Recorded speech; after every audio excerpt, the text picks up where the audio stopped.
رب العالمين والصلاة والسلام على سيد المرسلين وعلى آله وأصحابه أجمعين وأشهد أن لا إله إلا الله وحده لا شريك له وأشهد أن محمدا عبده ورسوله أما بعد قال النبي صلى الله تعالى عليه وسلم بني الإسلام على خمس شهادة أن لا إله إلا الله وأن محمدا عبده ورسوله وإقام الصلاة وإيتاء الزكاة وصوم رمضان وحج البيت أو كما قال عليه الصلاة والسلام اللهم صل على سيدنا ومولانا محمد وعلى آل سيدنا ومولانا محمد وبارك وسلم أستغفر الله الذي لا إله إلا هو الحي القيوم وأتوب إليه আল্লাহ পাক জাল্লা জালালুহু আমাদের সবাইকে মাফ করে দেন। রব্বুল আলামিন আমাদের সমস্ত আমালকে কবুল করে নেন। আল্লাহ পাক জাল্লা জালালুহু আমাদের সবাইকে আল্লাহ পাকের খাস নৈকট্য অর্জন করার তৌফিক দান করেন, জান্নাতুল ফেরদাউসের অধিকারী হওয়ার তৌফিক দান করেন। একখানা হাদিস শরীফ আমি আপনাদের খেদমতে পাঠ করেছি।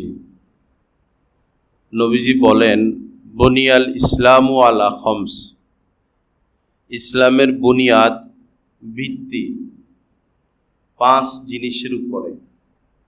খুব খেয়াল করে শুনবেন, ইসলামের ভিত্তি 5টি জিনিসের উপরে।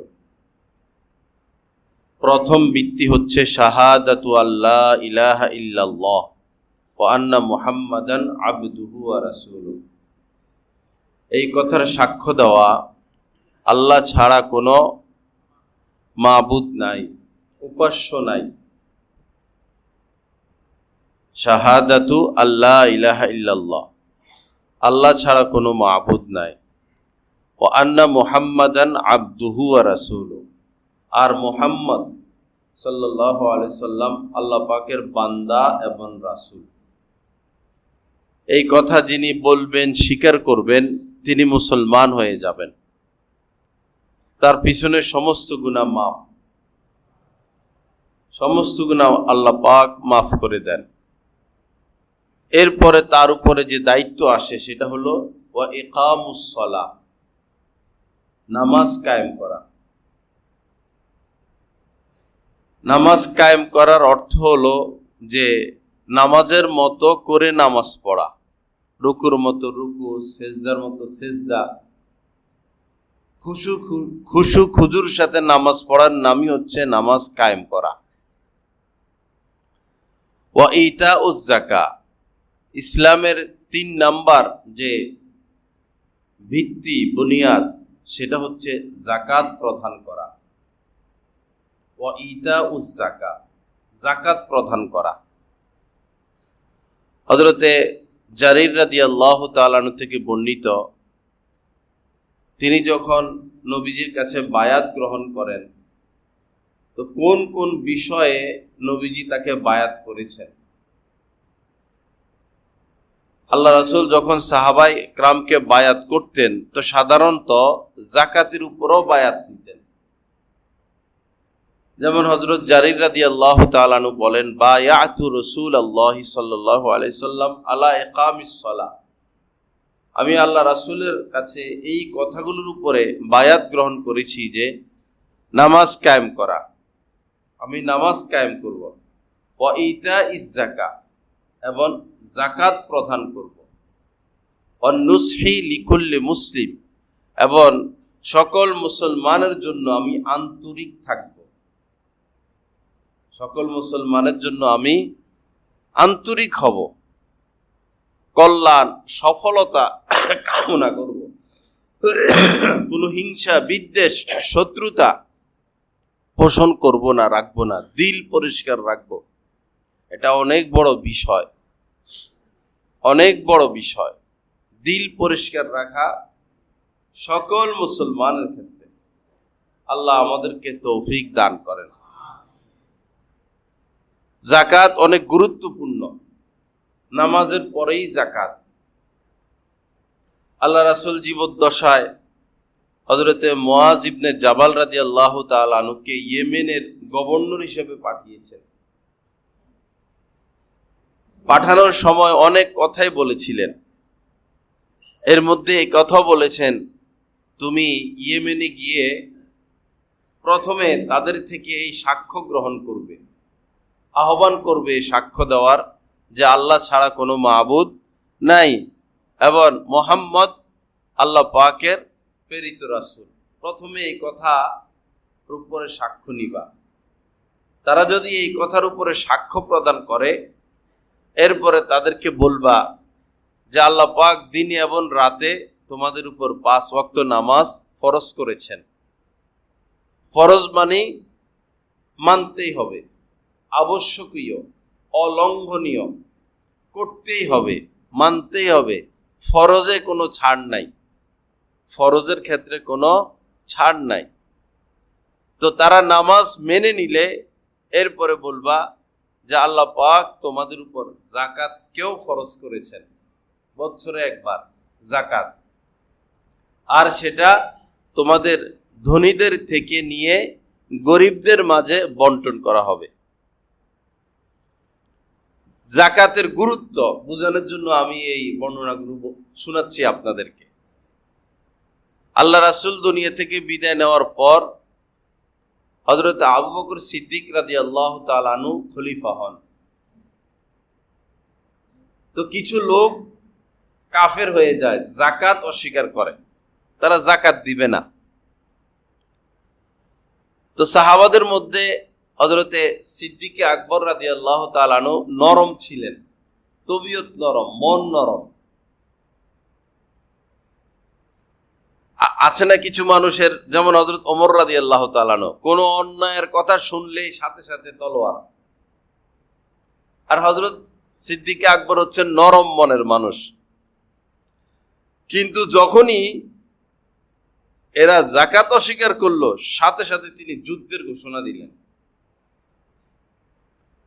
অথচ হযরত ওমর গরম মানুষ, তিনিও যুদ্ধের পক্ষে না এখন, কারণ নবীজি মাত্র দুনিয়া থেকে বিদায় নিয়েছেন, আর এরা তো এখনো মুসলমানই, নামাজ পড়ে, যাকাত অস্বীকার করছে শুধু, আর সব ঠিক আছে। অন্যান্য সাহাবা ইকরামেরও সবার মন ভাঙা, এখন যুদ্ধ করার মতো মানসিকতা কারো নাই। কিন্তু উনার নির্দেশ তো মানতে হবে, উনি খলিফা, উনি একাই যে তোমরা যুদ্ধে আসো বা না আসো, আমি একাই তাদের সাথে যুদ্ধ করে যাব যারা যাকাতকে অস্বীকার করবে। পরে সাহাবা ইকরামও বিষয়টার গুরুত্ব বুঝছেন, যেখানে তো ফরজকে অস্বীকার করা হচ্ছে, ফরজকে অস্বীকার করলে তো সে মুসলমান থাকে না। তো যাকাতের গুরুত্ব কোন পর্যায়ে? আল্লাহর কসম, যদি ধনীরা সবাই যাকাত দিতেন তো এই সমাজে গরিব থাকতো না, কোনো গরিব থাকতো না। ভৈরবে সকল ধনী যদি যাকাত দেয়, ভৈরবের লোকজন 1 বছরে সবার উপরে যাকাত ফরজ হয়ে যাবে, গরিব যা আছে। আপনারা হিসাব করে দেখেন, ভৈরবের সকল ধনী যদি যথাযথভাবে যাকাত দেয়, পরের বছর ভৈরবে যাকাত নেওয়ার লোক পাওয়া যাবে না। আল্লাহর বাতলানো সিস্টেম, তরিকা মোতাবেক যদি আমরা চালাই রাষ্ট্র, আমাদের অভাব অনটন থাকার কথা না। আল্লাহ পাক হেফাজত করেন। তো যাকাত খুব মনোযোগ দিয়ে শুনবেন। যাকাত প্রদানের ক্ষেত্রে যে ভুলগুলো হয়, এক তো হলো এই হিসাব করা হয় না মাল। আচ্ছা, এই কথাগুলো আর একটু পরে বলি, সবাই আসুক। পবিত্র কোরআনে এবং হাদিসে যারা যাকাত দিবে না তাদের শাস্তি কি? যেমন পবিত্র কোরআনে আল্লাহ পাক বলেছেন, আল্লাযীনা ইয়াকনিজুনা যাহাবা ওয়াল ফিদ্দা, যারা স্বর্ণ এবং রূপা জমা করে অথবা টাকা পয়সা সঞ্চয় করে, ব্যাংক ব্যালেন্স করে, ওয়ালা ইউনফিকুনাহা ফি সাবিলিল্লাহ, আল্লাহর রাস্তায় সেটা খরচ করে না, ফাবাশশিরহুম বিআযাবিন আলিম, তাদেরকে যন্ত্রণাদায়ক শাস্তির সংবাদ দাও। আলিম, যন্ত্রণাদায়ক শাস্তি। ওই শাস্তিটা কেমন হবে? যেমন এক বর্ণনা এসেছে যে এই স্বর্ণ রূপাকে জাহান্নামের আগুনে তপ্ত করা হবে, যেমন কামার লোহাকে আগুনে পুড়িয়ে লাল বানিয়ে ফেলে, স্বর্ণ এবং এই রূপাকে আগুনে জাহান্নামের আগুনে গরম করা হবে। এরপরে যে নারী যে পুরুষ যাকাত দিত না, তাদের কপালে পাজরে বিভিন্ন অঙ্গে প্রত্যঙ্গে এই সেক দেওয়া হবে, গরম করে করে লাগিয়ে দেওয়া হবে, যারা যাকাত দিবে না। সম্পদ এমন জিনিস, দুনিয়াতেও বিপদ, আর এই সম্পদ আখিরাতের জন্য বিপদই। শান্তিতে একটু ঘুমাইতে দেয় না সম্পদশালীদেরকে, সম্পদের প্রেরণায় তাড়নায় এমনভাবে তাড়া করে, এমনভাবে তাড়ায়, সম্পদের ফিতনা, ঘুম নাই, খাবার নাই, আরাম নাই, বিশ্রাম নাই, ব্রেনটা একটু স্থির হয় না। দেখবেন যাদের ব্রেন স্ট্রোক সব ধনী মানুষ, গরিবের কোনো ব্রেন স্ট্রোক নাই। কৃষক, শ্রমিক, রিক্সাওয়ালা, দিনমজুর, গরিব মানুষ, এদের ব্রেন স্ট্রোক খুব কম। ধনীদেরই ব্রেন স্ট্রোক, কারণ সারাদিন ব্রেন এটা খাটায়, সারাদিন গাড়ির চাক্কার মতো ব্রেন এটারে ঘুরাইতে ঘুরাইতে ঘুরাইতে ঘুরাইতে। ব্রেন তো এটা তো একটা মেশিন, পরে এটা বাস্ট হয়, হ্যাক হয়, স্ট্রোক হয়, আর কাজ করে না। কত কাজ করবে? যখন মানুষ সাধ্যের বাহিরে যে কোনো এসি বলেন, পাখা বলেন, যে কোনো মেশিনারি জিনিসকে তার যে অ্যাবিলিটি এর চাইতে বেশি যদি ব্যবহার করা হয়, এটা নষ্ট হয়ে যায়। ব্রেনটা এরকম, সারা জীবন সম্পদ কামাইয়া পরে এক পর্যায়ে দেখে যে হায়রে সুখ তো পাইলাম না, স্ত্রী আরামায়েশ নিয়ে ব্যস্ত, ছেলে আরামায়েশ নিয়ে ব্যস্ত, মেয়ে আরামায়েশ নিয়ে ব্যস্ত, আর আমি পাগলা কুত্তার মতো ঘুরতে ঘুরতে ঘুরতে ঘুরতে লাইফ শেষ করে দিলাম। লাভ হলো কি আমার? আমি পাইলাম কি? মৃত্যুর পরে তো কিছুই পাবে না সে, দুনিয়াতে সে পেল কি? লা ইলাহা ইল্লাল্লাহ। আল্লাহ আমাদেরকে মাফ করে দেন, সহি বুঝ দান করেন। তো জাকাতের মধ্যে যেটা ভুল হয় সেটা হলো হিসাব করে না মাল, এমনি কিছু জাকাত দিয়ে দেয়। আরেকটা ভুল হয় নিয়ত করে না। লা সাওয়াবা ইল্লা বিন্নিয়া, নিয়ত ব্যতীত কোনো আমলের কোনো সওয়াব নাই। সব কাজেরই, সব নেক কাজের নিয়ত লাগবে। দেওয়ার সময় মনে মনে নিয়ত করলে হবে, কিন্তু যাকে দিবেন তাকে বলতে হবে না যে আপনাকে যাকাত দিলাম। আত্মীয় স্বজন হলে হাদিয়া বলেই দেওয়া যাবে, হাদিয়া, আপনাকে হাদিয়া দিলাম। আত্মীয় স্বজন, আপন ভাইকে যাকাত দিবেন, আপন বোনকে যাকাত দিবেন, বন্ধুকে যাকাত দিবেন। তো যাকাত শুনলে তো সে কষ্ট পাবে, লজ্জা পাবে। যদি সে যাকাতের উপযুক্ত হয়ে থাকে, যাকাত পাওয়ার, তা আপন ভাইকে দিতে পারবেন, আপন বোনকেও দিতে পারবেন, বন্ধু বান্ধবকে দিতে পারবেন। এই সময় যাকাত দিলাম এটা বলা যাবে না, হাদিয়া বলে দেওয়া যাবে। তো যাকাতটা কাদেরকে দিতে পারবেন, কাদেরকে দিতে পারবেন না, এটা বুঝার জন্য একটা কথা বুঝলে এটা বুঝে যাবেন। আপনি যাদের থেকে এসেছেন আর আপনার থেকে যারা এসেছে, এই দুই পক্ষকে যাকাত দেওয়া যাবে না। আপনি যাদের থেকে এসেছেন, আপনার দাদা, আপনার বাবা, আপনার থেকে যারা এসেছে, আপনার ছেলে, আপনার মেয়ে, আপনার নাতি, আপনার পুতি, সিলসিলা যতটুকু যায়। আর স্বামী স্ত্রীকে, স্ত্রী স্বামীকে। আর অন্য সবাইকে জাকাত দেওয়া যাবে যদি তারা জাকাতের উপযুক্ত হয়। এখানে গুরুত্বপূর্ণ বিষয় হলো যাকে তাকে জাকাত দিয়ে দিলে হবে না। গরিব মানুষ যার কাছে 1 ভরি স্বর্ণ আছে বা এই পরিমাণ টাকা সম্পদ আছে, তাকে জাকাত দিলে বর্তমানে জাকাত আদায় হবে না।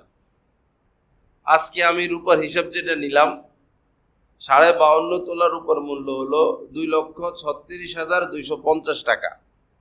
2,36,250 টাকা। এই পরিমাণ স্বর্ণ, এই পরিমাণ রূপা, এই পরিমাণ টাকা, এই পরিমাণ ব্যবসায়িক পণ্য যে ব্যক্তির কাছে বর্তমানে আছে, তাকে জাকাত দিলে আপনার জাকাত আদায় হবে না। এখন আপনি যদি কোনো ফকিরের খবর নেন, হয়তো তার কানে 2টা দুল আছে, থাকতে পারে। তো যদি তার কাছে কিছু টাকা পয়সাও থাকে, 5-10 টাকা, 10 টাকাই হোক 5 টাকাই হোক, কানে 2টা দুল আছে বা 2টা চুড়ি আছে বা একটা হার, যাই হোক, এটার মূল্য যদি 2,36,250 টাকা হয়, তো এই লোককে জাকাত দিলে জাকাত আদায় হবে না, কারণ তার উপরে তো জাকাত আসে। জাকাত দিতে খুব সাবধানে দিতে হবে। জাকাতের জন্য আসলো আপনার দরজায়, আপনি খোঁজখবর ছাড়াই দিয়ে দিলেন, তো জাকাত তো আদায় হলো না। ফকিরের কাছে অনেক টাকা থাকে, ফকিরের কাছে অনেক টাকা থাকে। এই যে পিঠা বিক্রি করে রাস্তার পাশে বসে, এরা বাড়ি বানায় ফেলে পিঠা বিক্রি করে করে। বানা নাই তো, অনেক লাভ। বহু মানুষ আছে, এগুলো পত্রপত্রিকা আসছে, ভিক্ষা করে জামাই বউ, ঢাকা শহর তারা বাড়ির মালিক, বিনা পুঁজিতে ব্যবসা। তো বিষয় হলো তাহকিক করতে হবে, খোঁজ খবর নিয়ে এরপরে জাকাত দিতে হবে। আর আরেকটা হলো বিষয়টা তাহলে কঠিন হয়ে গেল, সবার থেকে তো খোঁজ খবর নেওয়া যাবে না, আত্মীয় স্বজন, প্রতিবেশী, দেশবাসীর থেকে খোঁজ খবরটা নেওয়া যাবে, সবার থেকে খোঁজ খবর নেওয়া কঠিন হবে। এক্ষেত্রে করণীয় হলো, দেখতে শুনতে যদি অসহায় মনে হয়, ফকির, অন্ধ, হাত নাই পা নাই, দেখতে শুনতে যদি অসহায় মনে হয়, বাস্তবে গরিব মনে হয়, আপনার দিল সাড়া দেয় না এই লোক আসলেই গরিব, তাহলে আল্লাহর উপর ভরসা করে তাকে দিতে পারেন। বাকি খোঁজ খবর নেওয়া জরুরি। আপনি জাকাত দিবেন, জাকাত আদায় হওয়া লাগবে, তো উপযুক্ত জায়গায় দিতে হবে। ডাক্তার সাহেব মানে কি? ডাক্তার সাহেব উপযুক্ত ওষুধ দিতে হয়, এই রোগ অনুযায়ী ওষুধ দিতে হবে। শুধু ওষুধ খেলে রোগ ভালো হবে না, তো রোগ অনুযায়ী ওষুধ। আবার এই মাত্রা, শিশুর জন্য কত, যুবকের জন্য কি, বৃদ্ধের জন্য কি, জাকাতটা উপযুক্ত জায়গায় দিতে হবে। উপযুক্ত স্থান হচ্ছে যেটা সিরিয়াল কিতাবে যেটা পাওয়া যায়, সেটা হলো গরিব তালেবে ইলম, যিনি আলেম হবেন, হাফেজ হবেন, ইলমের খেদমত করবেন। গরিব মানুষ, পড়ালেখা করার মতো টাকা পয়সা নাই, এরকম গরিব তালেবে ইলম যারা, প্রথম হকদার তারা জাকাতের। দ্বিতীয় হকদার আপনার আত্মীয় স্বজন, আপনার আত্মীয় স্বজন, এরপরে বন্ধু বান্ধব যারা আল্লাহর পথে জিহাদ করতেছেন তারা, এরপরে প্রতিবেশী। তো এই সিরিয়ালে আসা, সবার একটু একটু দেওয়া, সব তালেবে ইলমকে দিয়ে দিবেন এটাও আমরা বলি না, সব আত্মীয় স্বজনকে দিয়ে দিবেন এটাও বলি না, সবাই যেন কিছু কিছু পায়। প্রথম বড় যে বাজেটটা, এটা তালেবে ইলম, অর্থাৎ বিভিন্ন মাদ্রাসার যেখানে লিল্লাহ ফান্ড আছে, ডাইরেক্ট মসজিদে জাকাত দেওয়া যায় না, ডাইরেক্ট মাদ্রাসায় জাকাত দেওয়া যায় না। মাদ্রাসার শিক্ষক বা গরিব মানুষ বেতন বাবদ কাউকে জাকাত দেওয়া যাবে না, কাহারই বেতন বাবদ জাকাত দেওয়া যায় না, ইমাম খতিব কাউকে জাকাত থেকে দেওয়া যাবে না। জাকাত হইল মালিক বানাই দিতে হয় কাউকে। মৃত মানুষ, এখন তার অনেক ঋণী ব্যক্তিকে জাকাত দিতে পারবেন, কিন্তু মরে গেছে, তার ঋণ পরিশোধ করা যাবে না, কারণ তারা তো এখন আর মালিক বানানো যাচ্ছে না। জাকাত হইল কাউকে মালিক বানাইতে হবে। তো এজন্য উত্তম হচ্ছে এবং নিরাপদ স্থান হচ্ছে মাদ্রাসাগুলোর লিল্লা ফান্ড। যে মাদ্রাসায় লিল্লা ফান্ড আছে, এই এতিম গরিব অসহায় বাচ্চাদেরকে যে ফান্ড থেকে টাকা নিয়ে মাদ্রাসা পরিচালনা করা হয়, সেই ফান্ডে আপনি জাকাত দিয়ে দিবেন, নিশ্চিত আপনার জাকাত আদায় হয়ে যাবে। অথবা বিশ্বস্ত কোনো আলেমের হাতে দিয়ে দিবেন, কোনো আলেমের হাতে দিয়ে দিবেন, যে আপনি যাদেরকে উপযুক্ত মনে করেন তাদেরকে আমার জাকাতগুলো দিয়ে দিবেন, বাস। আর কিছু হাতে রাখলেন, একান্তই বন্ধু বান্ধব গরিব আত্মীয় স্বজন থাকলে তাদেরকে দিলেন। আল্লাহ পাক সহি জায়গায় আমাদেরকে জাকাত প্রদানের তৌফিক দান করেন। এখন জাকাত ডাইরেক্ট টাকা দেওয়াই ভালো, ডাইরেক্ট টাকা দেওয়া। অথবা যদি আপনি কাপড় কিনে দিতে চান, লুঙ্গি কিনে দিতে চান, পারবেন, টাকাই উত্তম। তার যেটা প্রয়োজন সে সেটা সেরে নিল। তো এখন এই জাকাত ভাগ করবেন কিভাবে? আপনার উপর জাকাত আসলো কিনা? সমাজে একটা কথা প্রচলিত, যেটা সম্পূর্ণ ভুল। মহিলারা এটা বলা বলি করে যে 7.5 ভরি স্বর্ণ হইলে জাকাত, এর আগে জাকাত নাই। 1 ভরি 2 ভরি 3 ভরি 4 ভরি 5 ভরি 6 ভরি 7 ভরিও যার কাছে আছে তার জাকাত দিতে হবে না। 7.5 ভরি স্বর্ণ হইতে হবে তারপরে জাকাত। এই কথাটা এই যেভাবে মানুষ বুঝলো আর প্রচার করতেছে, সম্পূর্ণ একটা বানোয়াট কথা, মিথ্যা কথা। বর্তমানে 1 ভরি স্বর্ণ যার কাছে আছে তার উপরে জাকাত ফরজ। 1 ভরি, 1 ভরিও লাগবে না। 1 ভরির দাম আজকে হইলো 2.5 লক্ষ টাকা। আজকে 1 ভরি স্বর্ণের দাম 2.5 লক্ষ টাকা। আজকে জাকাতের যেটা নেসাব, যে পরিমাণ সম্পদ থাকলে জাকাত ফরজ হয়, ওই নেসাব হইলো 2,36,250 টাকা। অথচ 1 ভরি স্বর্ণের দাম তো 2.5 লাখ টাকা।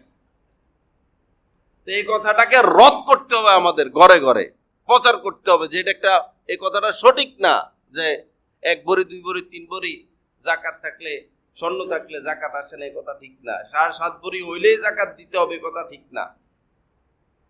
হ্যাঁ, এই কথা ঠিক, এই কথা ঠিক প্রযোজ্য হবে ওই সময় যখন তার কাছে শুধুই 7.5 ভরি 6 ভরি 5 ভরি স্বর্ণ আছে, আর কিছুই নাই, একটা টাকাও নাই, 5টা টাকাও নাই। এরকম কি হয় কোনো মহিলার কাছে, কোনো পুরুষের কাছে? 1 ভরি 2 ভরি 3 ভরি 4 ভরি 5 ভরি 6 ভরি 7 ভরি স্বর্ণ আছে, 1 টাকাও নাই, এরকম কি হয়? 5 টাকা হইলেও তো আছে, 10 টাকা হইলেও আছে। 5 টাকা 10 টাকাও যদি কারো কাছে থাকে, আর স্বর্ণ 7 ভরি পর্যন্ত যাইতে হবে না, 1 ভরিও যদি থাকে, তখন নেসাবের হিসাব করতে হয় 52.5 তোলা রূপার হিসাব করতে হয়। আর 52.5 তোলা রূপার মূল্য হইল এটা 2,36,250 টাকা। তাহলে ওই কথা আর মুখেও আনা যাবে না যে 7.5 ভরি স্বর্ণ হইলে শুধু জাকাত দিতে হবে, এর নিচে হইলে জাকাত নাই। এই কথাটা যেভাবে বুঝছি আমরা সেভাবে না। কারণ যার কাছে 7.5 ভরি স্বর্ণ আছে তার কাছে 5টা টাকা হইলেও আছে, 5টা টাকা প্লাস 7 ভরি স্বর্ণ, তাকে তো বতরিকে আলা জাকাত দিতেই হবে। আর যদি এমন হয় যে শুধুই স্বর্ণ আর কিছুই নাই, তখন তার কথা ঠিক আছে, তখন 7.5 ভরি পর্যন্ত গুনতে হবে। কিন্তু এটা দুনিয়াতে কোনো মানুষের ক্ষেত্রে এমন পাওয়া যাবে না যে 7 ভরি স্বর্ণ আছে আর 5টা টাকাও নাই। আল্লাহ পাক বিষয়টা বোঝার তৌফিক দান করেন। এখন আসেন, 4 জিনিসের উপরে সাধারণত জাকাত আসে। 4টা জিনিসের উপরে। স্বর্ণ, যদি কারো কাছে শুধু স্বর্ণ থাকে আর 1টা টাকাও নাই, রূপও নাই, ব্যবসায়িক পণ্য নাই, তাহলে 7.5 ভরি ঠিক আছে। কিন্তু এটা হয় না। যদি কারো কাছে শুধু রূপা থাকে আর কিছুই নাই, তাহলে 52.5 তোলা রূপা হইলে পরে তার উপরে জাকাত আসবে। আর কারো কাছে শুধু নগদ টাকা, তাহলে এই রূপার মূল্য 2 লক্ষ। যার কাছে শুধু নগদ টাকা আছে তাদের নগদ টাকার ব্যালেন্স বর্তমানে যেদিন আপনি জাকাত দিবেন সেদিন 52.5 তোলা রূপা, অর্থাৎ 2,36,250 টাকা হইলে জাকাত আসবে। ব্যবসায়িক পণ্য আর কিছু নাই, তাহলে মুদিমাল হোক, কলকারখানা হোক, হিসাব করবেন কয় টাকার মাল আছে। যদি মালের মূল্য 52.5 তোলা রূপার সমপরিমাণ হয়, অর্থাৎ এই টাকা পরিমাণ হয়, তাহলে তাকে জাকাত দিতে হবে। এই 4 জিনিসের উপর জাকাত: ব্যবসায়িক পণ্য, স্বর্ণ, রূপা, নগদ টাকা। আর কোনো কিছুর উপরে সাধারণত জাকাত আসে না। বাড়ি একটা থাকুক 10টা থাকুক জাকাত নাই, জমি জমা যত থাকুক জাকাত নাই, মেশিনারি জিনিস কলকারখানায় যেগুলো ব্যবহার হয় জাকাত নাই। হ্যাঁ, ভৈরবে জমির ব্যবসা রমরমা। আপনি কোনো জমি কিনলেন, বাড়ি কিনলেন, অথবা এমন জিনিস কিনলেন যেটার উপর জাকাত নাই, জমি কিনেন, বাড়ি কিনেন, কোনো মেশিন কিনেন, কোনো গাড়ি কিনেন, এই নিয়তে দাম বাড়লে বিক্রি করে দিব। জমি কিনলেন, যেমন ব্যবসায়ীরা জমি কিনে রেখে দেয়, 2-3 বছর পর বিক্রি করে, অথবা হাত পরিবর্তন করেই বিক্রি করে দেয়। তো এই জমি তো তিনি ব্যবহারের জন্য কিনেন নাই, চাষাবাদের জন্য কিনেন নাই, ব্যবসার জন্য কিনেছেন। দাম বাড়লে বিক্রি করব, তো এটা আর জমি থাকলো না, এটা তার ব্যবসায়িক পণ্য হয়ে গেল। অবশ্যই এই জমিনের মূল্যের উপরে তাকে জাকাত দিতে হবে। বাড়ি হোক, গাড়ি হোক, মেশিনারি জিনিস হোক, অনেকে আছে মেশিন কিনে রাখে, স্বর্ণ কিনে রাখে, দাম বাড়লে বিক্রি করব, তখন সেটার উপরে, সেটার মূল্যের উপরে জাকাত চলে আসবে।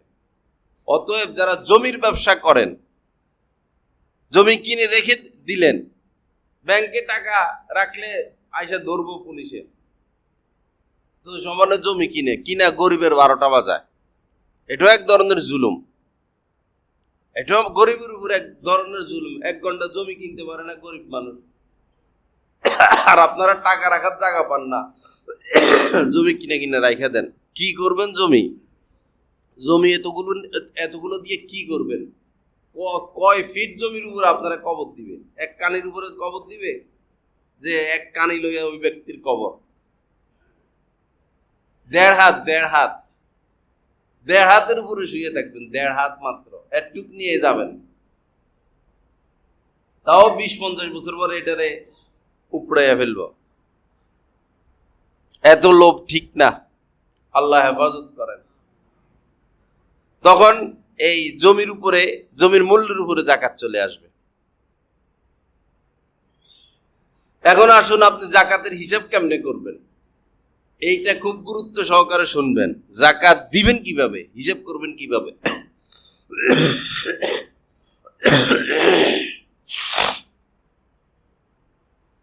প্রথমে আপনার কাছে কত টাকা, যেদিন জাকাত দিবেন, গত বছর যেদিন জাকাত দিয়েছেন, গত বছর থেকে আজকের হিসাব। গত বছর 15 রোজায় জাকাত দিয়েছেন, এই বছরও 15 রোজা হিসাব করবেন। ওই দিন আপনার উপর ফরজ হয়ে যায় 1 বছর। গত বছর 20 রোজায় জাকাত দিয়েছেন, হিসাব করেছেন, জাকাত দিয়েছেন, এই বছরও 20 রোজার দিন আপনার উপরে এই কাজটা ফরজ হয়ে গেল। আপনি 22-23 রোজায় যাবেন না, 20 রোজায় দিয়ে দিবেন। জাকাতের ক্ষেত্রে চন্দ্র মাসের হিসাব করতে হয়, ইংরেজি না, বাংলা না। মনে করুন 20 রোজায় আপনি জাকাত দিবেন, দিয়েছেন কতবার?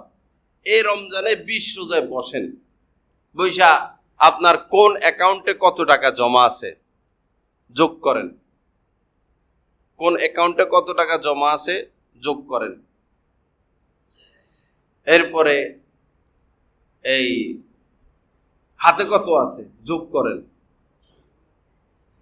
এরপরে কারো কাছে আপনি পাবেন, টাকা পয়সা পাবেন, নিশ্চিত পাবেন, হয়তো 1 বছর পরে দিবে, হয়তো 6 বছর পরে দিবে, নিশ্চিত পাবেন, সেটাও যোগ করেন।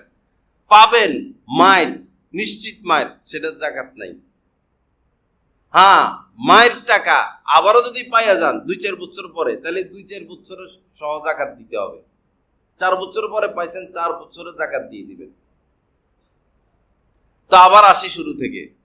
আপনার হাতে কত আছে যোগ দিবেন, ব্যাংকে কত আছে যোগ দিবেন, কার কাছে কত পাবেন যোগ দিবেন। এলো টাকার হিসাব। এরপরে স্বর্ণ, যে স্বর্ণ স্ত্রীকে দিয়ে দিলেন, মেয়েকে দিয়ে দিলেন, এটা স্ত্রীর হিসাব, মেয়ের হিসাব, এটার জাকাত আপনার এই হিসেবে আসবে না। যদি স্ত্রীকে ব্যবহার করতে দেন, মেয়েকে ব্যবহার করতে দেন, তাহলে এই স্বর্ণের মালিক আপনি, আপনার মালের সাথে এটার হিসাব হবে। আর যদি মেয়েকে মালিক বানাই দেন, মেয়ের এই হিসাব আপনার আসবে না। মেয়ে না বালেগ হলে জাকাত নাই, বালেগ হলে মেয়ের জাকাত মেয়ে দিবে, স্ত্রীর জাকাত স্ত্রী দিবে। আপনার টাকার হিসাব করেন। এরপরে স্বর্ণ কি পরিমাণ আপনার কাছে আছে, স্বর্ণের মূল্য হিসাব করেন, বাজার মূল্য, বর্তমান বাজার মূল্য। রূপা কি পরিমাণ আছে এটার হিসাব করেন, যোগ দেন। এরপরে ব্যবসায়িক পণ্য, মুদিমাল হোক যেটা হোক, কি পরিমাণ ব্যবসায়িক পণ্য আপনার কাছে আছে এটার মূল্য যোগ করেন। আর জমি জমার ব্যবসা যদি করেন বা কোনো অন্য কোনো ব্যবসা, তো ওই বস্তুটার বাজার মূল্য যোগ দিতে হবে, ওই বস্তুটার বাজার মূল্য। এরপরে আবার আপনি ঋণ আছেন, তো যোগফল মনে করেন 10 লাখ হইল, 20 লাখ হইল।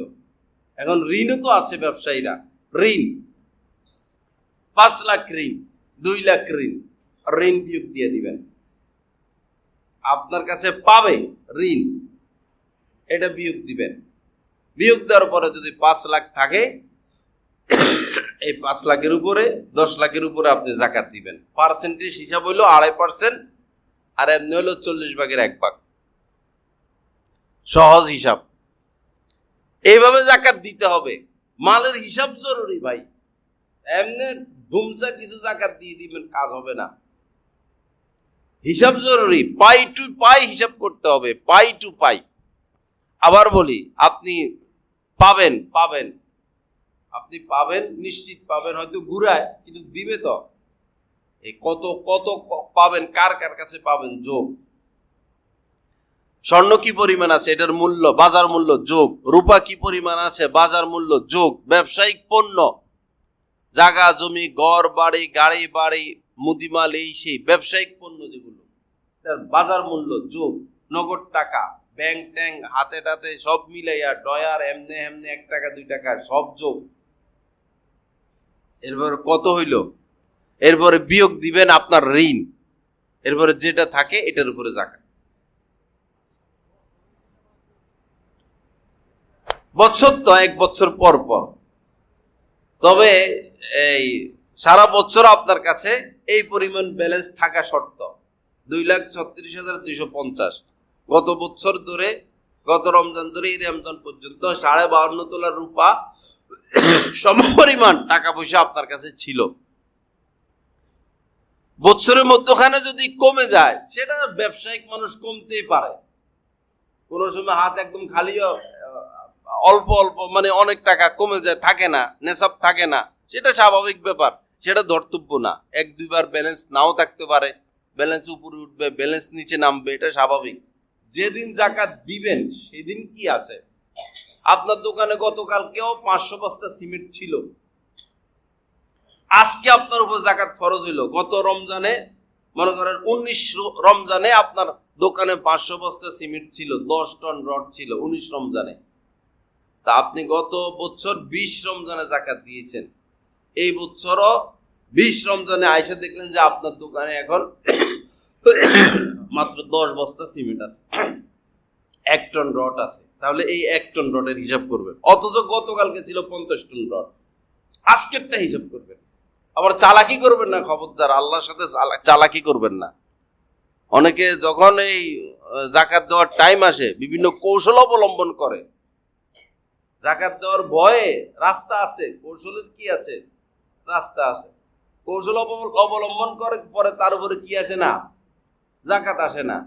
তো হে কথা মনে রাখবেন, ওই যে মাছ ধরতে নিষেধ করছিল, পরে কৌশল অবলম্বন করছিল, মাছ তো ধরে নাই ঠিকই, শনিবারে কৌশল অবলম্বন করছে, রবিবারে ধরছে, পরে তো সব হনুমান আর বান্দর হয়েছে। জাকাত দিয়ে দিবেন। মা নাকাসা সাদাকাতুন মিন মাল, এটাই ফাইনাল কথা। যারা দান সৎকার দ্বারা কখনো মাল কমে না। সিংহের মতো হুঙ্কার দিয়ে জাকাত দিয়ে দিবেন, আপনার মাল স্থিতিশীল হবে, স্থিতিশীল হবে। জাকাত দিবেন না, আগুন লাগবে, হয়তো পানিতে পড়ে যাবে, ডুবে যাবে, অথবা আগুন লাগবে, অথবা ম্যানেজারে মারবে, অথবা আপনার স্টাফ চুরি ডাকাতি করে খাইবে, অথবা আপনার স্ত্রী সম্পদ নষ্ট করবে, অথবা আপনার সন্তান সম্পদ নষ্ট করবে, অথবা এমন অসুখ বিসুখ বিপদ আপদ দিয়া আপনার এই সম্পদ আল্লাহর রাখবেন। আল্লাহর কসম, যদি জাকাত না দেন, গরিবের হক মারেন, মাত্র 2.5% আল্লাহ নিচ্ছেন না, গরিবকে দিচ্ছেন, এটা আল্লাহর ব্যাট। সরকারের ব্যাট না দিয়া কোনো উপায় নাই। মিনিটে মিনিটে প্রত্যেকটা ফোনের ব্যাট নিয়ে যায়, সব কিছুর উপরে সরকারের ব্যাট আছে, সব কিছুর উপরে। একটা জুতা কিনেন ব্যাট আছে, টুপি কিনেন ব্যাট আছে, হাসপাতালে যায় শুইছেন হেডের উপরে ব্যাট আছে, প্রত্যেকটা টিকিটের উপর ব্যাট আছে। সারা দিন ব্যাট নিয়ে যায় সরকার, কিন্তু বিনিময়ে এই সাধারণ জনগণ কিছু পায় না, সাধারণত আমাদের বাংলাদেশের সরকারদের থেকে, যেটা আমরা দেখে আসতেছি। আল্লাহ পাক তো সব ফ্রি করে দিয়েছেন, পানি ফ্রি দিয়ে দিয়েছেন, আলো ফ্রি করে দিয়েছেন, বাতাস ফ্রি করে দিয়েছেন, সূর্য ফ্রি, অক্সিজেন ফ্রি, মাটি ফ্রি, সব ফ্রি করে দিয়েছেন। মাত্র বছরে 2.5% গরিবরে দাও। যদি এই টাকা কেউ জাকাত না দেয়, সে গরিবের সম্পদ মারল, সে গরিবের উপর অবিচার করলো, অত্যাচার করলো। আল্লাহ হেফাজত করেন। আল্লাহ পাক আমাদেরকে সাহসিকতার সাথে জাকাত দেওয়ার তৌফিক দান করেন। আরো অনেক মাসালা আছে, সব তো মাথায় থাকে না, তবে হিসাবের তরিকা এই, হিসাবের তরিকা এই। আর এই অনেকে এরকম গরিব কিন্তু কানের দুল দুইটা আছে। কানের দুল তো সবার কাছে আছে ভাই, তো কানের দুল দুইটা যোগ দিলে যদি এই পরিমাণ টাকা হয়ে যায়, 2,36,250, আর 5 টাকা 10 টাকা থেকে থাকে, তো জাকাত তো আসলোই তার উপরে। তাকে আর জাকাত দেওয়া যাবে না, সে জাকাত দিতে হবে। জাকাত দিতে খুব সাবধানে দিবেন। যাকে দিবেন সে হক কিনা, সে জাকাত পাওয়ার উপযুক্ত কিনা, এই খবরটা নিবেন, আর নিয়ত করবেন, আর মালের হিসাব করবেন, পাই টু পাই মালের হিসাব। কিয়ামতের দিন, কিয়ামতের ময়দানটা এক ধরনের বৈচিত্র্যময়, এক একজন এক এক রকমে উঠবে। কেউ উঠবে পিঁপড়ার সাইজ, কেউ উঠবে কিয়ামতের ময়দানে সাইজ কেমন, পিঁপড়ার মতো ছোট ছোট। এরা দুনিয়াতে অহংকার করত, নিজেকে বড় মনে করত, অহংকার করত। মসজিদে আইসা সাধারণ মানুষের সাথে বসবে, তো তারা অপমান বোধ করে, আইসা চেয়ারে বসে। ঢাকা শহরে যায় দেখেন, মুসল্লির থেকে চেয়ার বেশি, চাবুক দিয়ে করে পিটানো উচিত। এই সমস্ত এই কমিটি, এরপরে এই সমস্ত কোটিপতি শিল্পপতি নেতা খাতা এগুলোরে গজাইরা লাঠি দিয়ে পিটানো উচিত। সুস্থ মানুষ নিচে বসতে পারে, সে বসবে চেয়ারে। এক ব্যক্তির নামাজ হবে না যে নিচে যে কোনো ভাবে বসার যোগ্যতা রাখে, পা সোজা করে দেওয়া হোক, দিয়া হোক, আসন পেতে হোক, আত্মাহিত শুরুতে হোক, যে কোনো ভাবে যে ব্যক্তির নিচে বসতে পারে, আল্লাহর কসম মসজিদে বসে বলি, এরা যদি চেয়ারে বসে, এদের নামাজ হবে না। নেতাগিরি দেখাইতে আসে, তার অর্থের বাহাদুরি দেখা। গরিবের সাথে নিচে বসলে সে বাড়ির মালিক, সে অমুক নেতা, সে পাবলিকের সাথে নিচে বসে কিভাবে? হেডমের কারণে নিচে বসতে পারে না, হেডম দেখাইতে আসে মসজিদের মধ্যে। এই সমস্ত হেডমবাজদের কিয়ামতের ময়দানে এরা উঠবে পিঁপড়ার মতো। এরা যেহেতু দুনিয়াতে হেডম দেখাইতো, বাহাদুরি দেখাইতো, এরা উঠবে সব পিঁপড়ার সাইজ, পিঁপড়ার মতো এরা উঠবে কিয়ামতের ময়দানে। যারা দ্বিতীয় 2 বিবাহ করে, 3 বিবাহ করে, এক স্ত্রী নিয়ে লাফালাফি করে, আর অন্য স্ত্রী খবর নেয় না, এরা এক বাহু ভাঙা অবস্থা কিয়ামতের ময়দানে উঠবে। কিয়ামতের ময়দানে বিভিন্ন হাল।